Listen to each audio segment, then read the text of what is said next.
1 ቁጥር 14 ላይ እንዲህ ተብሎ የተነገረ ኃይለ ቃል አለ። ወብዙኃን ይትፌስሑ በልደቱ። ቃሉ ለጊዜው ለመጥምቀ መለኮት ለቅዱስ ዮሐንስ የተነገረ ነው። መጥምቀ መለኮት ቅዱስ ዮሐንስ ደግሞ የእግዚአብሔር ባለሟል ነው። በነቢዩ በቅዱስ ኤርምያስ የትንቢት ቃል ላይ ተጽፎ እንደምናገኘው በትንቢተ ኤርምያስ በምዕራፍ 1 ቁጥር 5 ላይ ዘእንበለ ፍጥርከ እምከርሰ እምከ አይመርኩከ ወዘእንበለ ትጻእ እማኅፀን ቀደስኩከ። ለጻድቁ ስናመጣ ወጻድቀ ረሰይኩከ በሚለው መቀጠል ይቻላል።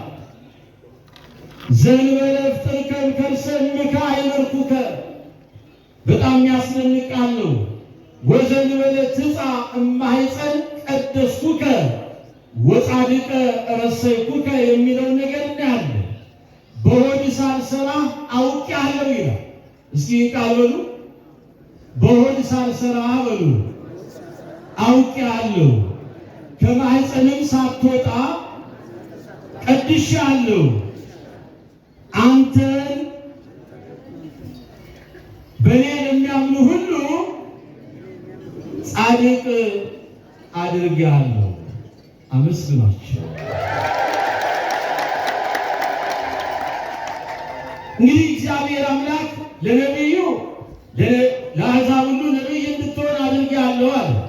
ለአባታችን ደግሞ በእውነት እኔ በሰጠሁ ክብር ለሚያምኑ ሁሉ አንተ ጻድቅ ነህ፣ ማንም አመነም አላመነም አንተ ጻድቅ ነህ፣ ጽድቅነትህን እኔ መስክሬልሃለሁ ያላቸው።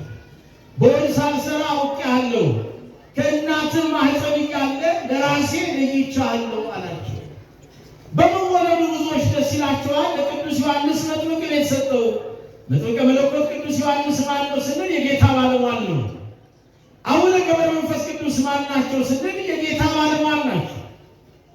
እግዚአብሔር ከመረጣቸው ከወደዳቸው ካከበራቸው ከባለሟሎቹ ከነቢያት አይደለም፣ ከሰማዕታት አይደለም፣ የሚመደቡት ከጻድቃን ነው። ቅዱሳን ጻድቃን የእግዚአብሔር ባለሟሎች ናቸው። ቅዱሳን ነቢያት የእግዚአብሔር ባለሟሎች ናቸው። ቅዱሳን ሐዋርያት የእግዚአብሔር ባለሟሎች ናቸው። ቅዱሳን ሰማዕታት የማን ባለሟሎች ናቸው? እግዚአብሔር። እነዚህ ባለሟሎች ውስጥ አንዱ ከነዚህ አቡነ ገብረ መንፈስ ቅዱስ ናቸው። ወደ ጥንተ ታሪኩ እንመጣለን። ዛሬ ጻድቁ አባታችን የአቡነ ገብረ መንፈስ ቅዱስን ዓመታዊ የልደት በዓል እያሰቡ እያከበሩ እጅግ ይደንቃል። በመወለዱ ብዙዎች ደስ ይላቸዋል የተባለው የጻድቁ አባታችን የአቡነ ገብረ መንፈስ ቅዱስ ከጨለማው ዓለም ወደ ብርሃኑ ዓለም መምጣት ለእኛ ደስታ ሆነ። ኋላ ላይ ታሪኩን እናየዋለን። ወደ ጥንተ ታሪኩ ስንመጣ አባታቸው ስምዖን ይባላል፣ እናታቸው አቅሌስያ ትባላለች። ስምዖን የሚሰማ ማለት ነው፣ እግዚአብሔርን የሚያደምጥ የእግዚአብሔርን ሐሳብ በእውነት የተረዳ ራሱን ለእግዚአብሔር የሰጠ በመታመን እግዚአብሔርን የሚያገለግል ቅዱስ አባት። አቅሌስያ የስሟ ትርጉም ይሄ ቃል የግሪክ ቃል አቅሌስያ የሚለው ቃል ቤተ ክርስቲያን ማለት ነው። የእናታቸው ስም ቅድስት አቅሌስያ እናታቸው ናት። ቅዱስ ስምዖን አባታቸው ናቸው። የማን? የአቡነ ገብረ መንፈስ ቅዱስ። እነዚህ ሁለቱ ደጋግ ሰዎች እግዚአብሔርን በመፍራት ሕይወት ውስጥ ይኖሩ ነበር። ሁለቱም ጻድቃን ነበሩ፣ በእግዚአብሔር ፊት ያለ ነውር የሚኖሩ። እንደማን? እንደ መቅደሰ ኦሪቱ ሊቀ ካህን እንደ ዘካርያስ፣ እንደ ካህኑ ዘካርያስ ባለቤት እንደ ቅድስት ኤልሳቤጥ ያለ ነውር በእግዚአብሔር ፊት የሚኖሩ ናቸው። ወገኖቼ ዛሬ ነውር በዝቶብናል። መተላለፋችን ተገልጿል፣ በደላችን ተለይቷል፣ ክብራችን አንሷል፣ ማዕረጋችን ዝቅ ብሏል፣ ከጸጋው ተላቅተናል። ለእግዚአብሔር የሚመች ማንነት የለንም። በምህረቱና በቸርነቱ ግን የአቡነ ገብረ መንፈስ ቅዱስ አምላክ ነውራችንን፣ በደላችንን፣ መተላለፋችንን ሳይጠባበቅ ቸር ነውና መድኃኔዓለም እሱ በድንቅ ጥበቡ ነውራችንን በክብሩ ሸፍኖ በፊቱ አቁሞናል። ምስጋና ለእርሱ ይሁን።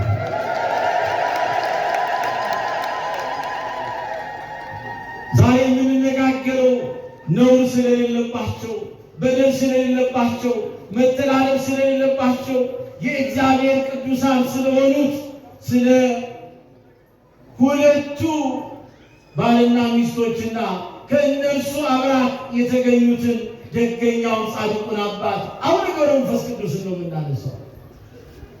ክፉም ወልዶ በክፉ ስሙ የሚጠራ ወላጅ አለ። ደግም ወልዶ በደግ ስራው ቤተሰቡን የሚያስጠራ ወላጅ አለ።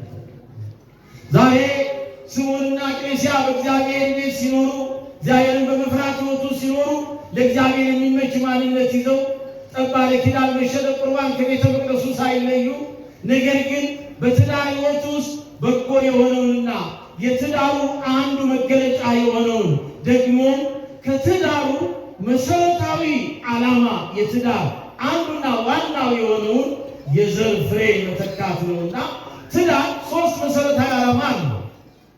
አንዱ መረዳዳት ነው። ሰው በጋብቻ ሕይወት ውስጥ ጋብቻ ሶስት መሰረታዊ ነገሮች አሉ ሲባል አንዱ የጋብቻው ቁም ነገር መሰረታዊ ጉዳይ ለመረዳዳት ነው። ሁለተኛው ዘር ለመተካት ነው። ሶስተኛው ከዝሙት ጠንቅ ምን ለመሆን ነው? ለመዳን ነው። ይሄ ነው የትዳር መሰረታዊ ዓላማ። በሌላ በተጓዳኝ የምናየው ትዳር አንዱ የአንዱን ሸክም የሚሸከምበት እንጂ አንዱ ብቻ ሸክሙ ተሸክሞ የሚያልፍበት ተቋም አይደለም። ያ ለአንዱ ብቻ የሚሰጥ ሸክም ካለ ትዳሩ ምን ይሆናል? ይናጋል፣ ይፈርሳል። አያችሁ፣ በስምዖንና በቅሌስያ ሕይወት ውስጥ ይሄ መታመን ነበረ። በእግዚአብሔር ትዳራቸውን ለእግዚአብሔር ሰጥተዋል። እግዚአብሔርን ተስፋ አድርገው ይኖራሉ። በጊዜው ጊዜ እግዚአብሔር እንደሚጎበኛቸው አምነዋል።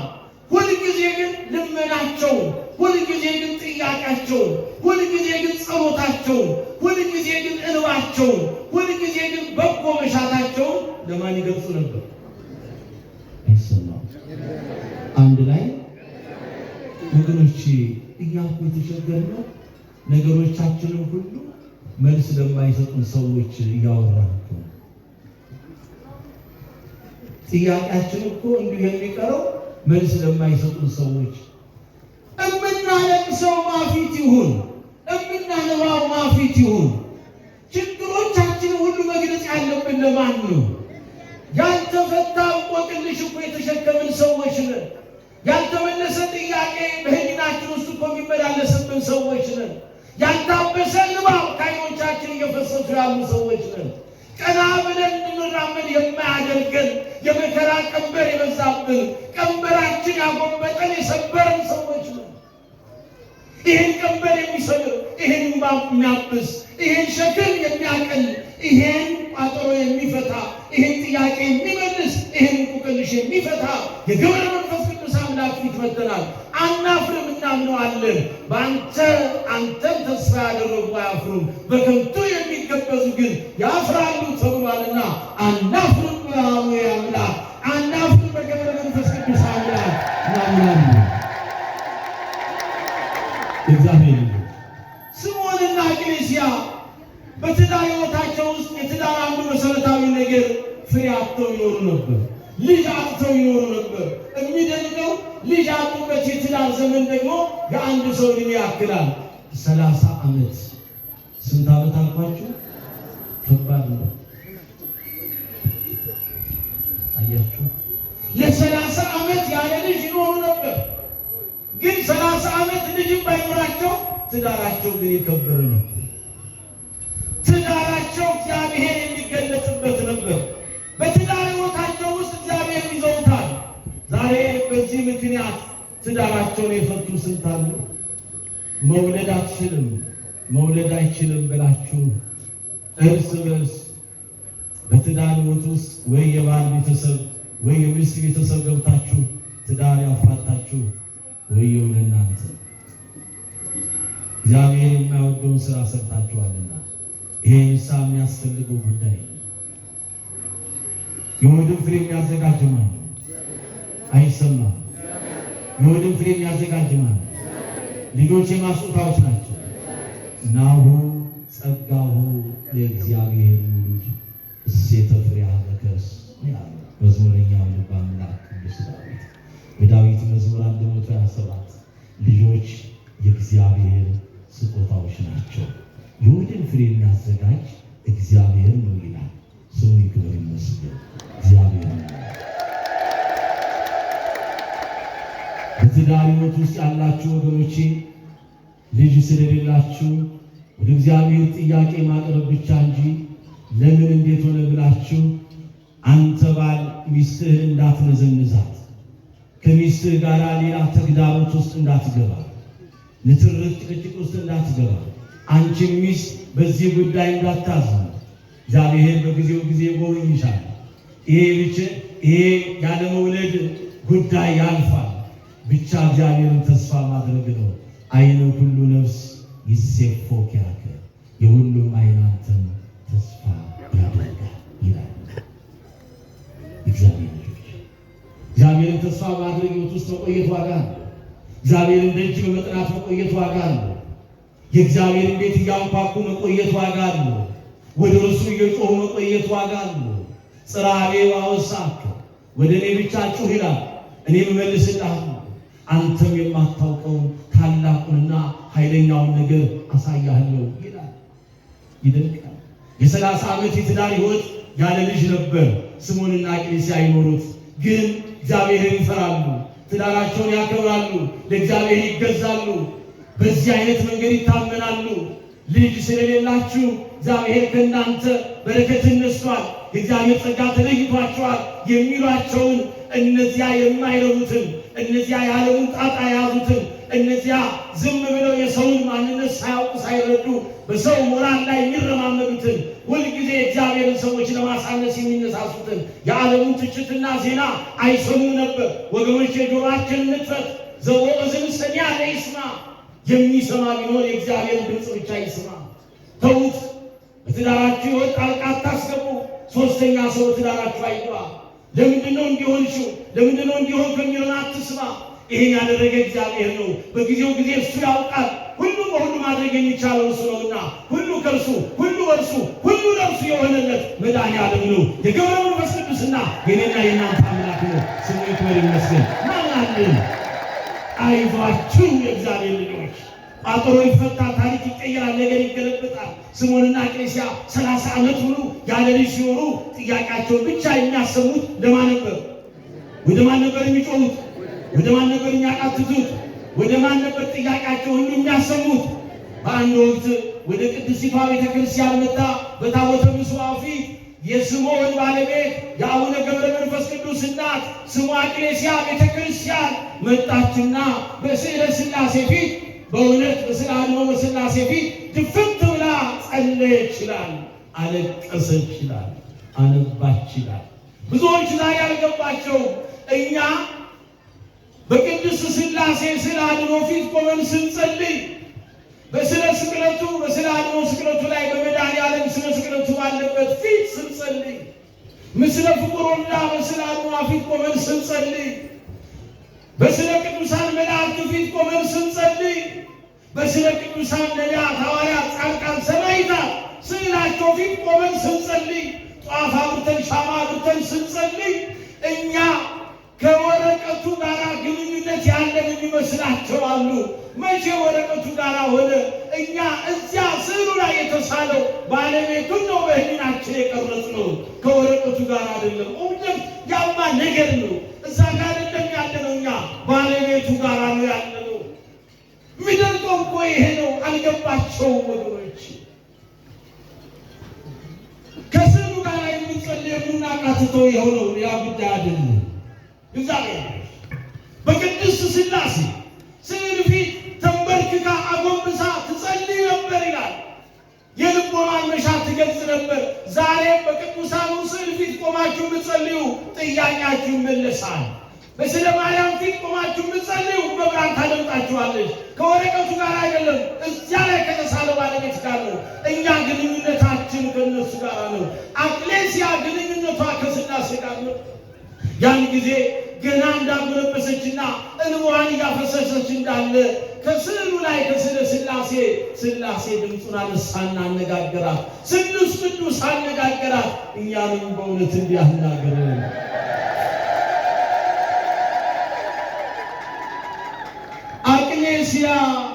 አቅሌስያ አላት ስሉስ ቅዱስ። አቅሌስያ አላት ስሉስ ቅዱስ።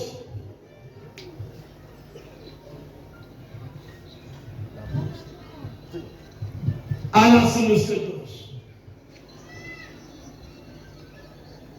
እነሆ ክብሩ ከሰማያት ሁሉ ከፍ የሚል ክብሩ ከምን ሁሉ ከሰማያት የሚበልጥ ክብሩ ከሰማያት ሁሉ ከፍ የሚል ንጽሕናው ከነ ቅዱስ ሚካኤል ከነ ቅዱስ ገብርኤል ጋር የሚተካከል ክህነቱ ደግሞ ልክ እንደ መልከጼዴቅ ልክ እንደ መጥምቀ መለኮት ቅዱስ ዮሐንስ ልክ እንደ ነቢዩ ቅዱስ ኤልያስ የሆነ ልጅ ተሰጥቶሻል አላት። ማን? ሥላሴ።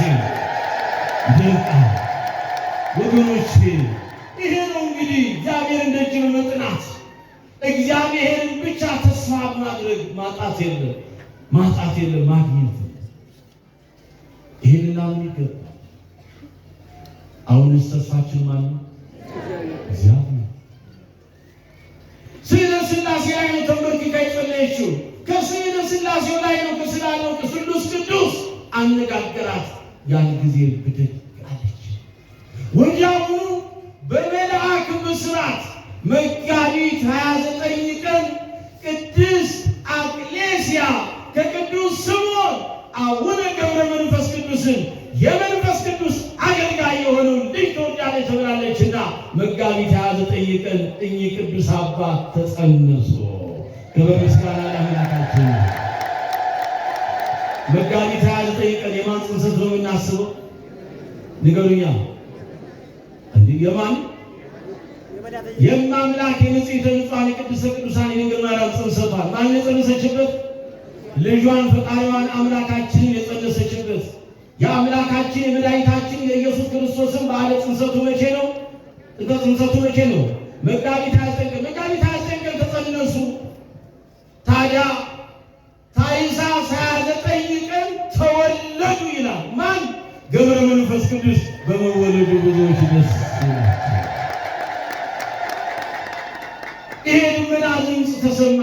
ይሄ ጥያቄ መልስ አገኘ። ይሄ እንባ ታበሰ። ይሄ የዘመናት እንቆቅልሽ ተፈታ። የብቸኝነት ሕይወት ተለወጠ። እግዚአብሔር እንዲህ ነው፣ በሞት ማኅፀን ላይ ሕይወትን ይዘራል። እግዚአብሔር እንዲህ ነው፣ የተዘጋውን ይከፍታል። እግዚአብሔር እንዲህ ነው፣ ለሰው የማይቻለውን በእርሱ ሁሉን ማድረግ ይችላል። ለሰው የማይቻለው እርሱ ይቻላል። ገብረ መንፈስ ቅዱስ ታኅሳስ 29 ቀን ተወለዱ። እንደተወለዱ ከእናታቸው ማኅፀን እንደወጡ ዓይናቸውን እንደገለጡ ይላል። የእናታቸውን ጡት ሳይቀሩ ስብሐት ለአብ ስብሐት ለወልድ ስብሐት ለመንፈስ ቅዱስ ለዘአብጽሐነ እምጽልመት ለአብ ለወልድ ለመንፈስ ቅዱስ ምስጋና ይሁን። ከዚህ ከጨለማው ያወጣኸኝ ከእናት ማኅፀን ውስጥ መኖር ጨለማ ነው። ከጨለማ ወደ ብርሃን፣ ከጠባብ ወደ ሰፊው፣ ከጨለማ ወደ ብርሃን ለዘአብጽሐነ እምጽልመት ውስተ ብርሃን ከጨለማ ወደ ብርሃን ያወጣኸኝ ከጠባብ ወደ ሰፊ ያመጣኸኝ ስሉስ ቅዱስ ሥላሴ ምስጋና ላንተ ይሁን ብለው እንደተወለዱ ሥላሴ አመሰገኑ።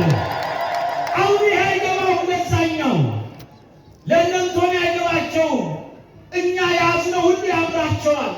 እኛ የያዝነው ሁሉ ደስ ይላቸዋል። ከበሮውን መያዝ ይፈልጋሉ። ጽናጽኑን መያዝ ይፈልጋሉ። መቋሚያውን መያዝ ይፈልጋሉ። ግን አያምኑበትማ። አሁን የቀራቸው እኮ ቅድም ከመላከ ሰላም መምህር ጸጋዬ ግኔ ጋር ስንነጋገር ይህ ሁሉ እንግዲህ ከኦርቶዶክሳዊ ተዋሕዶ እምነት የወጣው በባዶ አዳራሽ የሚጨፍረው ተመልከቱ የሚሰሩትን ስራ። እኔ ደንቀኛል። አሁን የአእላፋት ዝማሬ ተብሎ በቀረበው ድንቅ ውዳሴ ምስጋና ላይ እንደገና ራሳቸውን ገልጠው አእላፋት ነው ደግሞ ተነሱ። አይሆንም። ይሄ ኮፒ ፔስት ማድረግ አይቻልም። የቀረው ጽላት ነው ወይ አስገቡና ይበሉ። የምን ዳርዳር ማለት ነው። አርያም የሰው ወርቅ አያደምቅ ነው እንዴ? አሁን በይን ስንናገር ገብረ መንፈስ ቅዱስ እንደተወለደ ተናገረ። ይህ ምን ያስደንቃል? ወጣ። የበለዓም አህያ በሰው አንደበት ተናግራ ያበደውን በለዓምን መልስ አይደል መጽሐፍ ቅዱስ አይደል ይነግረን። የቢታንያ ድንጋይ ሆሳዕና በአርያም እያለ አመስግኖ የለ እንዴ? ስንቱን መናገር ይቻላል። እኛ አይደለም ባለቤቱ ተናግሮ የለ እንዴ? አዋቂ ነን ከሚሉት ጠቢባን ነን ከሚሉት ከእነዚህ ሰውረህ ሚስጥርህን ለእነዚህ ለሕፃናት የገለጽክ አባቴ ሆይ ምን አደርጋለሁ? አመሰግናለሁ። ይህንን መድኃኒዓለም ክርስቶስ የተናገረው ወደ ዋናው ስናመጣው መዝሙረኛ ልባና ቅዱስ ዳዊትን አለመሰላችሁ? ነገረ ቃልከ ያበርህ ወያጠብብ ሕፃናት አፌ ከሰብኩ ወነፍሴ አይባል አለም እንዴ? የቃል ፍቺ ሕፃናቱን ብሎ ያደርጋል፣ አንደበታቸውን ያከናውናል። እማፈለጌ ሕፃናት አስተዳደር ከስርዓት የሚለው እኮ ነው። ይሄ እኮ ጡት ከሚጠቡት አንደበት ካልፈቱት ከሕፃናቱ አፍ ምስጋናን አዘጋጀ ተብሎ የዳዊት መዝሙር 8 ላይ እንደተወለዱ ገብረ መንፈስ ቅዱስ ሥላሴን አመሰገኑ። አንተ አመስግን አመስግን ነው የሚባለው። እንደተወለዱ ሥላሴን አመሰገኑ። የተወለደ ሕፃን ማመስገን ይችላሉ? በሌላ ባንተ ቋንቋ ይቻላል? ንገረኝ። አንደበት ይፈታል? አንደበት የሚፈታበት የዕድሜ ልክ አለው የለውም? ገደብ አለው የለውም? ገብረ መንፈስ ቅዱስ ግን ገና ከእናታቸው ማኅፀን ወጥተው መሬት እንደረገጡ ዓይናቸው እንደገለጡ ከጨለማ ወደ ብርሃን ያመጣኸኝ ሥላሴ ክብር ምስጋና ይድረስ ብለው አመሰግኑ። ማስረጃ የምንሰጠው ይሄንን ነው። አንደበታቸውን ካልፈቱ የእናታቸውን ጡት ከሚጠቡ ሕፃናት አፍ አለ ዳዊት ምስጋናን አዘጋጀ። እምአፈ ደቂቅ ወሕፃናት አስተዳወከ ስብሐተ በእንተ ጸላኢ ይላሉ። ደስ ይላል። ከመ ትምስቶ ለጸላኢ ወለገፋኢ ለጠላት ለዲያብሎስ ስትል አለ። ጠላት ዲያብሎስንና ሰራዊቱ አጋንንትን ለማሳፈር ዛሬ ገብረ መንፈስ ቅዱስ በተሰጣቸው ጸጋ የማያምን ይህን የማይቀበል እሱ ጠላት ነውና ያፍራል ከዲያብሎስና ከሰራዊቱ ወገን ስለሆነ፣ እኛ ግን ወዳጆች ነንና እናመሰግናለን። ኦርቶዶክሳውያን ተዋሕዶ። ስለዚህ በመወለዱ ብዙዎች ደስ ይላቸዋል። አባታችን አቡነ ገብረ መንፈስ ቅዱስ ተወለዱ። ዛሬ ልደታቸውን ነው። ታዲያ የተወለዱ ታኅሳስ 29 ቀን ጥር 5 ቀን አምጥቶ ይህን በዓል ማክበር ምን አስፈልገው ልንል እንችላለን። ይኸው እነ ርዕሰ ሊቃውንት እና አባ ምናሴ ሊቃውንቱ እዚህ ቁጭ ብለዋል። እኛ ብዙ ጊዜ ወስደን የእኛን የኢትዮጵያውያን ሊቃውንት ከመጥቀስ ይልቅ የሚቃኘን ማጋ ነው። እነዚያው አንድ ጊዜ ሱሪ ተሰርቶብን የለ ነጮቹ ሊቃውንት ነው ዝም ብለን ስንዘበዘብ ነው አይደለም። ግድ ነው የኢትዮጵያ ኦርቶዶክስ ተዋሕዶ ቤተክርስቲያን ሊቃውንት ምን አሉ መሰላችሁ? ይሄ ደግሞ እኮ ያውሩ የኦርቶዶክስ ተዋሕዶ እምነት ተጻራሪ የሆነውን ቤተ እምነት የሚያሳፍር ዛሬ በየማህበራዊ ድረገጻቸው ጻድቃን ሰማዕታት ይላሉ። የክርስቶስን የአምልኮቱን ክብር እየሸፈኑ ለሚለው ወዳጄ አየህ፣ ተመልከት። ታኅሳስ 29 ቀን ክርስቶስ ነው የተወለደው። ታኅሳስ 29 ቀን አቡነ ገብረ መንፈስ ቅዱስ ናቸው የተወለዱት። ፍጡርና ፈጣሪ ተወልደዋል። በዛች ዕለት ተመልከት፣ አስተውል። መደንፋት አይደለም። እዛ ላይ ፍጡርና ፈጣሪ ተወልደዋል። የሚያሳዝነን ከ12ቱ እግር ሰው ሳይዋል መምህር ሆኖ መቆም ስለበዛ እኮ አስቸጋሪ። ፍጡርና ፈጣሪን እንዴት በአንድ ላይ እናከብራለን አሉ ሊቃውንቱ። ተመካከሩ። የኢትዮጵያ ሊቃውንት ተመካከሩ። ምክር ሰናይት ለኩሉ ዘይገብራ። ታኅሳስ 29 ቀን እንዴት አብረን ጻድቁን እናክብር። ገብረ መንፈስ ቅዱስም በቅኔ ቤቱም ይተረካል። እንደሚባለው ጠይቀው ነበሩ። አንተ እኮ የእናትህን ጡት ጠብተህ አድገሃል፣ የድንግልናዋን ጡት ብለው ተገዳድረውታል። ማንም መድኃኒዓለም ክርስቶስን ይባላል። በእዚያ በትምህርት ቤቱ ሲተረጎሙ ኔታ ሲሉ ምክንያቱም መሰላችሁ የእናቱን ጡት እኮ ጠብተህ አደግከው። እኔ እኮ ደግሞ የእናቴን ጡት አልጠባሁም። ምግበ ሥጋ ምግበ መጠጥም አልበላሁም አልጠጣሁም። 562 ስኖር ምን አልቀመስኩም። ታዲያ ምን ነው ልደቴ ካንተ እኩል ቢሆን አንተ በምትከብርበት ብለው ጠየቁ አሉ። መቼም የእኛ ጌታ መድኃኒዓለም ክርስቶስ የምን አምላክ ነው? የፈቃድ አምላክ ነው። የነፃነት አምላክ ነው። ማንንም አስገድዶ የሚገዛ አምላክ አይደለም። በፍቅር የሚገዛ ነው መድኃኒዓለም። ፍቅሩ እኮ ነው የገዛ፣ ቸርነቱ እኮ ነው ያቆመን። እንደ በደላችን እንደ ኃጢአታችን እንደ መተላለፋችን ቢሆን መቼ እዚህ እንቆም ነበር? ስለዚህ ይሄን አሉት። ያን ጊዜ የራሱን መለኮታዊ ክብር የብልጭታ ያህል ነጸብራቅ ሲሰጥ ውድቅ አሉ ጻድቁ። መተካከልና በዚህ መንገድ ራስን መግለጽ አይቻልም። ያን ጊዜ አቅማቸውን ስላወቁ ታዲያ መቼ ይሆንልኛል? ያንተ መታሰቢያ በዓል በሚከበርበት በዕለተ ቀን ሰጥቻለሁ። ዛሬ እኮ እኛ ይህን በዓል ስናስብ ጻድቁን ያከበረውን መድኃኒዓለም ነው የምናስበው። ለምን በሉኛ? አይወሩ ከመተሰባህ እግዚአብሔር በማን? በጻድቁ። እግዚአብሔር በጻድቁ እንደተመሰገነ፣ እግዚአብሔር በጻድቁ እንደተገለጠ ወቁ ይላል። እንደገና ይመልስና የዳዊት መዝሙር 4 ላይ ነው። የዳዊት መዝሙር 67 ላይ መንክር እግዚአብሔር በላይ ለቅዱሳኒሁ ይላል። ደግሞ እግዚአብሔር በቅዱሳኑ ላይ ድንቅ ነው ይላል። እንደገና እሱ መርቋቸው የለ ትኩላን እሙንቱ ውስተ ቤተ እግዚአብሔር፣ በእግዚአብሔር ቤት ተተክለዋልና። ይህ እኮ ጻድቅ በእግዚአብሔር ቤት የተተከለ ነው። በጻድቅ ቤት ብዙ በረከት አለና ወብዙኃን ይፌሱ በልደቱ። ታዲያ በዚህን ጊዜ አዌ እኛ በልማድ የምንጠራቸው ማብለን ነው። አዌ ምን ማለት ነው? አዌ ማለት አቤት አባቴ ማለት እኮ ነው። ብዙ አዌ አባቴ ማለት የግዕዝ ቃል ነው። አዌ አባቴ፣ የኔ አባት ገብረ መንፈስ ቅዱስ የኛ አባት ናቸው። ግብፅን ጥለው ኢትዮጵያ መጥተው ለኢትዮጵያውያን የተለየ ጸሎት ያደረሱ ናቸው። በዝቋላ ባህር 100 ዓመት ጭንቅላታቸው ተዘግዝቀው የጸለዩ ናቸው። ኢትዮጵያን ያስማሩ ናቸው።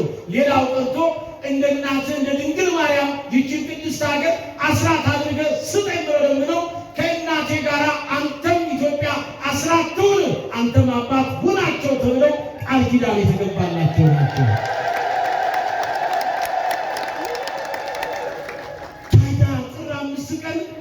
ወዳጄ አንተ ያላወቀው ክርስቶስን አሳንሰው ቅዱሳኑን አስበለጡ ለምትል ወዳጄ ይሁን ቤተክርስቲያኒቷ ጥርት ያለ ትምህርት አላት። ታኅሳስ 29 ቀን የአምላኳን የመድኃኒዓለምን የኢየሱስ ክርስቶስን ልደቱን አከበረች። ያንን ልደት አከበረች። ታኅሳስ 29 ቀን በጎል ሰከበ በአጽም ተጠቅለለ ብላ በበረተኛ በጨርቅም ተጠቀለለ ዮም ተወልደ ቤዛ ኩሉ ዓለም የዓለም መድኃኒት ዛሬ ተወለደ ብላ አመሰገነች። እውነ ኮነ ልደቱ ብርሃነ ኮነ አስተርእዮቱ ያለች ይህን አመሰገነች።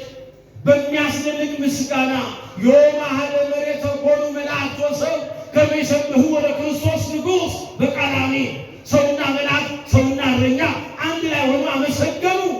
ምስጋና ለሚገባው ለእግዚአብሔር። በክርስቶስ ልደት ቀን ታኅሳስ 29 ቀን በምልአት በስፋት የአምላኳን የመድኃኒዓለም የኢየሱስ ክርስቶስን ልደቱን አከበረች።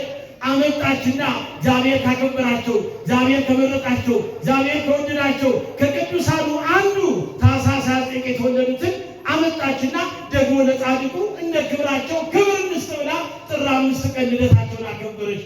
ደስ ይበል ኦርቶዶክስ ተዋሕዶ። ይሄ ነው ሚስጥሩ። ያልገባህ ብዙ ይላል። አልገባሁም። ያ ያለው ሌላ ውስጥ ነው። እኛ ያለነው በሰማይ እሱ በምድር ነው። ደስ አይልም?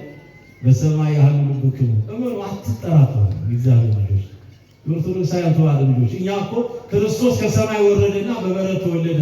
እሱ እዚያ በበረት ተወልዶ እኛን ወደ ሰማይ ይዞ ወጣ። የክርስቶስ ልደት ምን ያገኘንበት ነው? ከኃጢአት ብቻ የዳንበት እንዳይመስላችሁ። አዳም የናፈቀውን የጸጋ አምላክነት ያገኘበት ነው። ያን ጊዜ ያ ነው ክርስቶስ ሱታፊ አምላክነት ያገኘበት። አያችሁ፣ በቃ በጸጋው አምላክነትን ያገኘበት። ቤተልሔም በረቷ መንግሥተ ሰማያት ሆና የተገለጠችበት የምስጋና ስፍራ።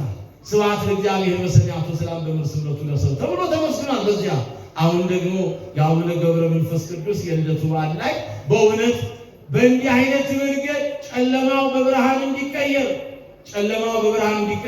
ጌታ የተወለደው በብርሃን ነው በሌሊቱ ጨለማ ንገሩኛ። በሌሊት ነው አይደል? ለምን የ5500 የጨለማ ዘመን አልፏል። ጨለማውን ማስወግድላችሁ ብርሃን የመሆናችሁ የዓለሙ ብርሃን መጽሐፍ ውስጥ ዓለም የዓለሙ ብርሃን ወደ ዓለም መጥቻለሁ ሲል ጨለማውን በብርሃን ለመቀየሩ ገብረ መንፈስ ቅዱስን ሲያመሰግኑ ከጨለማ ወደ ብርሃን አምጥተኛል፣ ከጠባብ ወደ ሰፊ አምጥተኛል፣ ብዙ ስራ እንድሰራ። እውነት ነው። ዛሬ አቡነ ገብረ መንፈስ ቅዱስ በተሰጣቸው ጸጋ ዛሬም እስከ ጊዜ ምጽአት ድረስ የተሰጣቸው ኪዳን ጽኑ ነውና ያማልዱናል፣ ከኃጢአታችን ስርየት እንድናገኝ ያደርጉናል። ታመናል፣ ተጨንቀናል፣ በጸበላቸው እንፈወሳለን። ቅድም እንዳየነው ስማቸውን ጠርተን እንማጸናለን። በእንተ አቡነ ገብረ መንፈስ ቅዱስ እኛ አይደለንም፣ በጻድቁ ስም ጻድቁን የተቀበለ ስለ ጻድቁ ቀዝቃዛ ውሃ የሰጠ ዋጋውን አያጣም ተብሎ ማቴዎስ 10:40 እንደተጻፈው ጻድቁ አቡነ ገብረ መንፈስ ቅዱስ በስማቸው እንማጸናለን፣ ስማቸውን እንጠራለን። እዚህ ቦታ የመጣችሁ በአቡነ ገብረ መንፈስ ቅዱስ ስም ጥር 5 ቀን ዛሬ በመወለዱ ብዙዎቻችሁ ደስ ይበላችሁ። ለምን? ታሪክ የሚቀይር ነገር የሚገለብጥ እንባን የሚያብስ አባት ስለተሰጠ የኢትዮጵያ አስራቷ የሆነላት አባት አግኝታለችና ማን? ኢትዮጵያ ቅድስት ሀገር ገብረ መንፈስ ቅዱስ የሚያክል አባት አላት። ደስ ይበላችሁ። ሌላ አይደለም። ይሄ ነው። በመወለዱ ብዙዎች ደስ ይላቸዋል።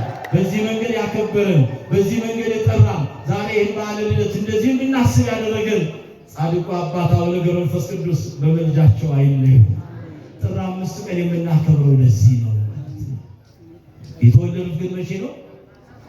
አሜን። ስለዚህ የማንን ክብር አስቀድመን? መጀመሪያ የክብር ባለቤት ጌታ የሆነውን አይደለም? የማንን? የአምላካችን የመድኃኒታችን የኢየሱስ ክርስቶስን አዲስ እንግዳ ትምህርት አታስተምረኝም ወዳጅ ናቀው፣ አታስተምረኝም በለው። የራስ እየነጠቀ መቋሚያ እየወሰደ ግራ ገባ የለውም፣ የሚያሳዩት የላቸው። እኔና እናንተ የተዋህዶ ልጆች ስናይ እኮ ስንታይ እናምራለን። ስንወጣ አደባባዩን እንሞላለን። የሚደንቅ እኮ ነው። አደባባዩን እንሞላለን። ዝማሬያችን ልዩ፣ ቅዳሴያችን ልዩ፣ ማህሌታችን ልዩ፣ አምልኮታችን ልዩ። ታዲያ ከየት ያምጣው እሱ? ግራ ገባው። ወገኖቼ እባካችሁ የያዝነው ነገር እውነት ነው። ተውት ሌላውን። አብልጠን ዛሬ በእምነታችን እንጽና። አብልጠን ዛሬ እምነታችንን ከፍ እናድርግ። ያለ ሃይማኖት መኖር መሞት ነው። ሃይማኖት ስንል በእግዚአብሔር የመታመናችን ጉዳይ ነው። የሞተልን ያዳነን መድኃኔዓለም እሱ ኢየሱስ ክርስቶስ ነው። እሱ የሞተልን ያዳነንን ጌታ ምነው በዚህ እውነት የመሰከሩ በእውነት ስጋቸውን ለመከራ አሳልፈው የሰጡ በጾም በጸሎት የተጸመዱ ከምንም ነገር በላይ ድምፅ አራዊት ግርማ ሌሊት ጸባ አጋንንትን የተገዳደሩ 60 አናብስትና 60 ነብር የተሰጣቸው በእውነት ከእነዚህ ሁሉ ጋር አብረው ወዳጅነትን የመሰረቱ ለእግዚአብሔር ቅዱሳን ፍጥረት ሁሉ ይገዛላቸዋል። ይህን ሁሉ ሲያደርጉ የነበሩ አባት ናቸው። አይደንቅም? ዛሬ ቃል ኪዳናቸው እኛንም ይጠብቀናል። የአቡነ ገብረ መንፈስ ቅዱስ ቃል ኪዳናቸው እኛን ከክፉ ነገር ሁሉ ይሰውረናል። የእነዚህ ቅዱሳን ቃል ኪዳን እኮ ነው ኢትዮጵያን በዚህ ሁሉ መከራ ውስጥ እንድትሆን እያደረጋት ያለው። የማንም አይምሰልህ፣ የቅዱሳኑ ጸሎት ነው። ቃል የተገባላት ሀገር ናታ። አይምሰልህ። ሟርተኛው ሊያማርት ይችላል፣ ብዙ ሊናገር ይችላል። ኢትዮጵያ ግን አትፈርስም። ነገም ዛሬም ትንሣኤዋ ወደፊት ነው። ደስ ይበልህ። ከፍታ ወደ ላይ ነው። ይህንን አምኖ መቀበል ነው። የእግዚአብሔር ልጆች በዚህ ሁኔታ ውስጥ መኖር ነው። ግን እባካችሁ አንድ መልዕክት ማስተላልፈው ከመተሻሸት ወደ መመካከር እንምጣ። ከመነቃቀፍ ወደ መማማር እንምጣ። ሊሆን የሚገባውን እውነታ እንያዝ። ስህተት ካለ የወንድማችንን በደል ገልጸን ከመናገር ይልቅ የወንድማችንን በደል ሸፍነን ቢቻል ከብቻው ጋር እሱን ከዚያ 2-3 ይዞ ከዚያም በጉባኤ ፊት ካለ ነው ወደኋላ የምንለየው። በዚህ መንገድ እንሂድ። እኛ እኮ ስርዓት ያለን ኦርቶዶክሳውያን እርስ በርስ በመበላላት እንዲህ አይነት የጥፋት ሀሳብ ይጥፋተኛ የሚያለያይ የሚያካስስ የዚህ ዓለም ገዢ ማን ነው? ሰይጣን፣ ዲያብሎስ፣ ሰራዊቱ አጋንንት ነው። የወንድሞች ከሳሽ የተባለው ዲያብሎስ ነው። ይህንን እውነታ ይዘን እስከ መጨረሻው ዛሬ በብዙ አይነት መንገድ በቤተ ክርስቲያኒቷ ላይ ብዙ አይነት ዘመቻ ተነስቷል። ከወዴት እንደሆነ የማይታወቅ በተለያየ መንገድ ሁሉ ብቻ አቃቂር አውጪ ነው፣ ሁሉ ተቺ ነው፣ ሁሉ ነቃፊ ነው። በእውነት ይህንን እነርሰ በእውነት ሊቃውንት እና አባ ምናሴን የመሳሰሉ ሊቃውንት እዚያ ከዚህ ከጥንታዊ ደብር እውነቴን አልፈውበት ይሆን? የለም። መጽሐፉ ሲል ይናገራል አይደል? የወንድምህን በደል ብትሽል ሸፈነ ተሸክማ አሳልፈው ነው የሚለው። ድካሙ ያንተ ድካም ነውና በድካሙ ላይ ድካም አትጨምርበት ነው የሚለው ቅዱስ ጳውሎስ። የእግዚአብሔር ልጆች አንዱ በአንዱ መካሰስ ሆነ፣ አባት በልጁ ልጅ በአባቱ። ይሄ አንቀበለው። እኔ በራሴ እንደ ቤተ ክርስቲያን ልጅነት እቃወማለሁ። ይሄን እጸየፈዋለሁ። ይሄ ከኛ ይወገድ። እኛ እንማማር። ስለ ኃጢአታችን እናልቅስ፣ ስለ በደላችን እናልቅስ፣ ስለ መተላለፋችን እናልቅስ። ማን ንጹሕ አለና አልቦ ንጹሕ ቅድሜከ፣ በፊትህ ማንም ንጹሕ የለም ተብሏል። ሰማይን ይዘህ እንኳን ንጹሕ በቅድሜከ፣ ይሄ የሚታየው ሰማይ እንኳን በፊትህ ንጹሕ አይደለም ተብሏል። ይሄ ሰማይ እንኳን ንጹሕ አይደለም። ለምንናገረው እንጠንቀቅ። ሊቃውንቱን እንጠይቅ። ተሳሉ ላብከው ይነግረከ ወደ ሊቃውንቲከ ይዘንሙከ፣ አባቶችን ጠይቅ ይነግሩማል፣ ሊቃውንቶችን ጠይቅ አስረዱማል ተብሏል። በመወለዱ ብዙዎች ምን አላቸው? ንገሩኛ እስኪ በሉ። በመወለዱ ብዙዎች ደስ አላቸው። ማን በመወለዱ? ዛሬ ማን ልደት ነው? ለልደቱ እንኳን አደረሳችሁ ለአቡነ ገብረ መንፈስ ቅዱስ። የጻድቁ አባታችን የአቡነ ገብረ መንፈስ ቅዱስ በዓለ ልደት ነው። ከዚህም ጋር ይሄ ታላቅ ጥንታዊው በ1907 ዓመተ ምህረት የተመሰረተ አይደለም? አቤት 1006 ነው። በ1007 ነው። በ1006 ዓመተ ምህረት የተመሰረተ ጥንታዊው ደብር ነው። ይሄ መካነ ሕያዋን አቡነ ገብረ መንፈስ ቅዱስ በሚያስደንቅ መልኩ በ2019 ቅድም መላከ ሰላም መምህር ቀሲስ ጸጋዬ ግደይ በእውነት የቤተ ክርስቲያናችን ልጅ አባት ማይነታዊ ቀዳሽ አወዳሽ በአስተዳደሩ ስራ ብዙ መንገድ የሚሰሩ ናቸው። ሁለገብ ናቸው። ከዚሁ ጋር አብረው ምክር እየሰጡ ነበር። በመሃል ላይ አባት ናቸውና ያስታውሷቸው ነበር። እድል ነው ደግሞ የጥምቀቱ በዓል ለዚህ ለጥንታዊ ደብር ተሰጥቷል። መቼ ነው? 2019 ለ2019 ለሚቀጥለው ዓመት ይሄ ደብር ተረኛ ነው። የት? ጃንሜዳ በዓለ ጥምቀት ዓለም አቀፉ ላይ ሁሉም ዓለም ሁሉ በሚዘግበው ላይ እዚያ ላይ ለዚህ ታዲያ ሰበካ ጉባኤ የራሱን የሆነ ኮሚቴ አዘጋጅቷል። ኮሚቴው አዘጋጅቷል። እንደኔ እግዚአብሔር ቢረዳል፣ እግዚአብሔር ቢፈቅድ ብንኖር እስኪ እንደው ዛሬ የመጣችሁት ልደት ነው። ዛሬ የመጣችሁት ምንድን ነው? ንገሩኛ። ልደት ሲመጣ ምን ተይዞ ነው የሚመጣው? ባዶ እጅ ይመጣል? ባዶ እጅ ይመጣል? አይመጣም። የልደት በዓል ስለሆነ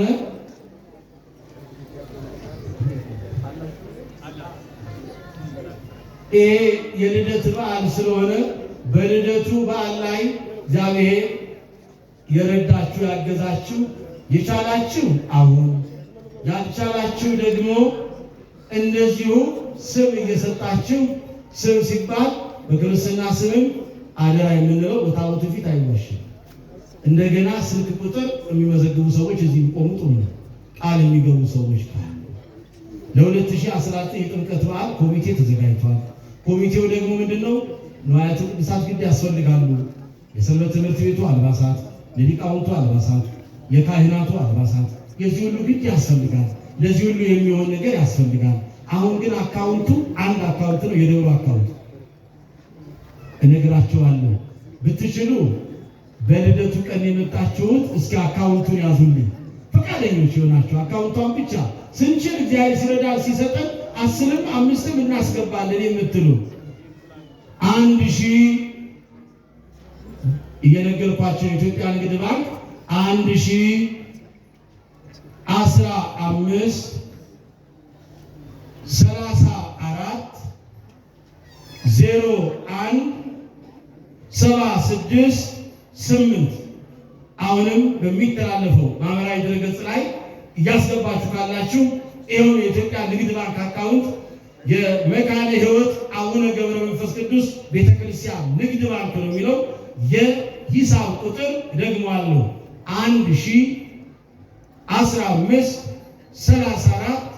01 76 8 እስኪ አስገባ ሰው ይገባ አንድ ሰው ከገባ አንድ ሰው እኔ